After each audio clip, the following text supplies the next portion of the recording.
ஈரோடு மாவட்டம் கோபிச்செட்டிப்பாளையம் வட்டம் சிறுவலூர் கிராமம் கவுண்டம்பாளையம் மற்றும் பட்டம்பாளையம் பகுதியில் அமைந்துள்ள அருள்மிகு ஸ்ரீ கன்னிமார் கருப்பராயன் திருக்கோவில் விழாவை முன்னிட்டு தீர்த்தம் எடுத்து வரும் நிகழ்வு நடைபெற்றது.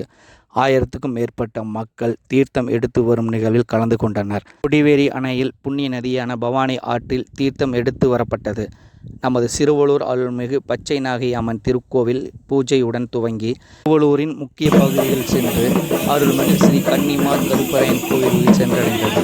விழாவில் 1000க்கும் மேற்பட்ட பொதுமக்கள் கலந்து கொண்டனர். நன்றி, வணக்கம்.